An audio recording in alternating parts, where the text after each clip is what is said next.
In case you were wondering, 27 is the answer. Weeks left until the midterm elections in November. On that, the New York Times reports this, quote, in private, Republican political strategists are grimly trading synonyms to describe the darkening environment. Sour, ugly, bad, bleak. They note that much can change before November, holding out hope that the days of $4 gas and the war in Iran pass before the election. But crossing one's fingers and toes isn't exactly a political strategy, not even for MAGA.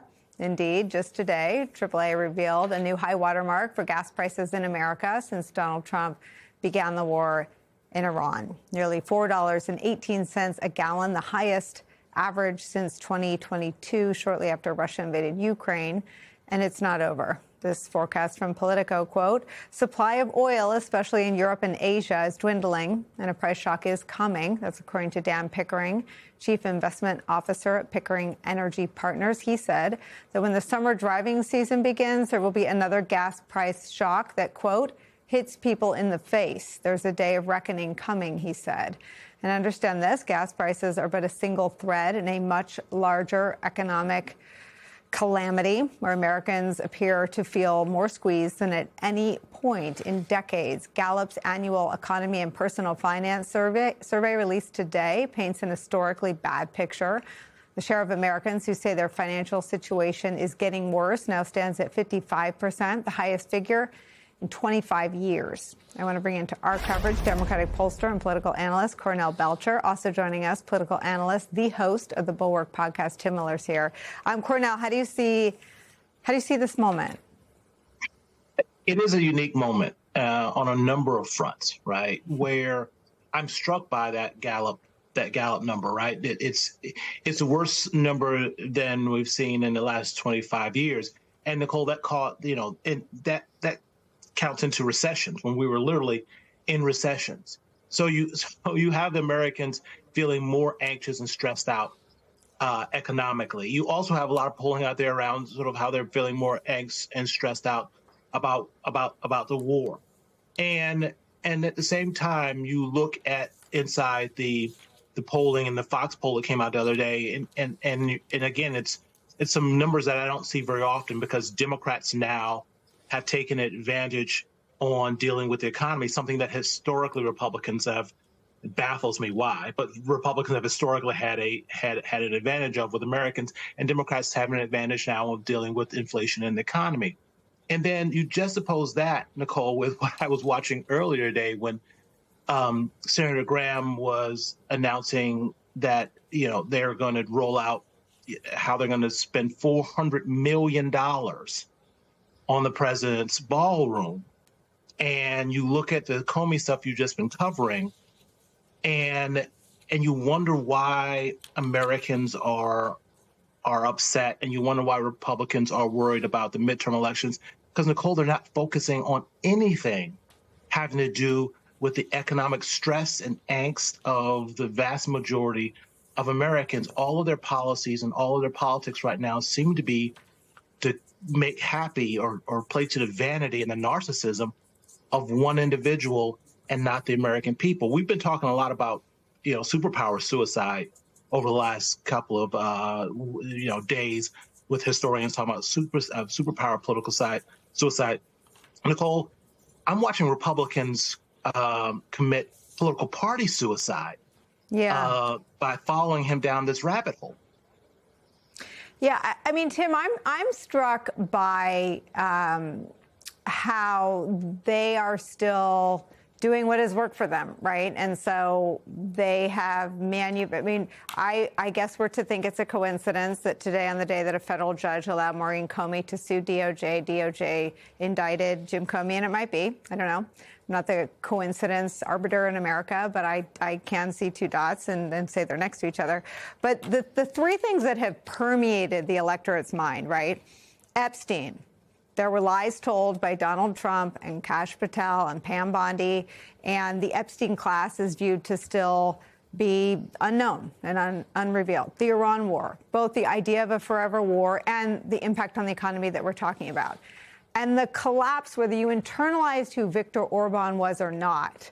If you're in MAGA, he was daddy, right? He was big daddy. And Tucker went and kissed his shoes, and Matt Schlapp went and kissed his shoes, and J.D. Vance went and kissed his shoes 8 hours before he lost, and he fell on his face.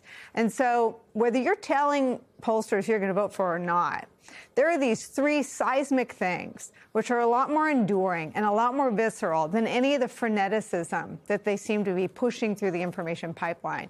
And I wonder what you make of he's really in a stable place with the public, and it sucks. He's in the low 30s. Yeah, a stable and kind of a slow decline, kind of like the green slope on a ski slope. But I think that's right, Nicole. And think about what they've tried to do. And you mentioned the Comey indictment, which is just so laughable and so ridiculous. Like we can't say 8647 in the country anymore. Like the president's going to indict us over that. It's absolutely preposterous, and I know that Jim Comey will fight it and succeed. But the other story lately that I think is really telling about his political standing is this ballroom nonsense, right? That after the horrible events at the White House Correspondents' Dinner, everybody gets on this message point of, oh, Trump needs a new ballroom because he's under attack, and we need this for him to honor him and to be safe. And they did something very successfully. They've done very successfully in the past, which is marshal the entire echo chamber. If you turned on Fox at all today, they were talking about the ballroom. If you looked at a Republican politician's social media feed, they were talking about the ballroom. If you were on Twitter and following a right-wing account, they talked about the ballroom. And this is what they're good at. They're good at getting everybody on message and creating these stories out of nonsense. The other thing that they're good at is attacking their foes and smearing them, people like Jim Comey. And you can see the machine operating right now, but it's not getting them anything. They're not gaining any ground. That machine works very well when the other side is in charge, right? And you gin everybody up to smear them and tear them down. It works decently well if everybody's feeling good about what you're doing. And you're just now giving them this shiny object to pay attention to distract them from whatever little problems they have in their life.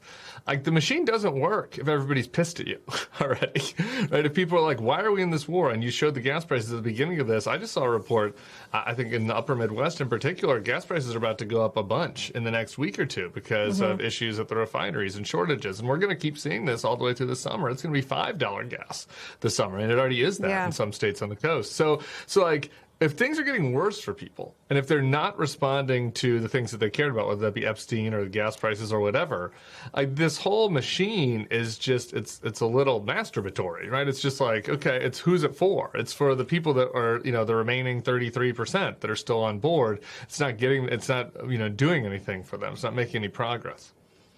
I also can we put the picture up of Trump holding his gold ballroom? I think every Democrat should make this their Twitter profile. This is a guy whose population and citizenry, the one with all the gold, Trump hold it there. This should be the picture that this is your president at a time when 13 U.S. service members have lost their lives in a war he started with Iran, in a meeting in which his entire national security cabinet did not support going to that war. This is your president at a time when gas hits a record that it hasn't hit in a quarter century. This is what your president is doing at a time when the grift is undeniable, even to MAGA. This is what Donald Trump is doing when he loses two of the biggest mouthpieces in the MAGA media movement. He is holding a little tiny picture of a big gold ballroom. This is where, and I think we should go with this. And I think if he did a press conference about his news conference, it would be the one Trump event I'd be tempted to take live, because this is what he cares about. He does not give a rat's ass about a single person who voted for him to make their life better. Cornell, what do we do with this? I think you're right. I think it's sort of self-explanatory. I mean, you show that image up against the image of struggling, people at the gas pump paying out, these crazy prices for gas and struggling to put food on their table. And it kind of makes, it kind of speaks for itself, right? And again, I am just baffled. I've been in Washington politics for a long time, but I'm just baffled at the disconnect here and how all the Republicans are following him right down this rabbit hole, this pathway. It's remarkable to me because a rabbit hole, though. It's like a padded gold room. I mean, I just, it's like let them all go in there, and for the ones that need the padding, we'll pad it. I mean, I'll buy the donuts. Like, this is their plan. Why would you be holding press conferences talking about giving this man $400 million for a ballroom? Americans are struggling at the pump and at the grocery store. Look, Democrats should have a very good year. And again, I was not bullish on the ideal of Democrats taking the Senate. I am growing more bullish on the ideal that even the Senate is in play now than I was 2 or 3 months ago. Yeah, I mean, and I think if he keeps carrying that little picture around, bullish might be the right word. Cordell, thank you for joining us on All This Today.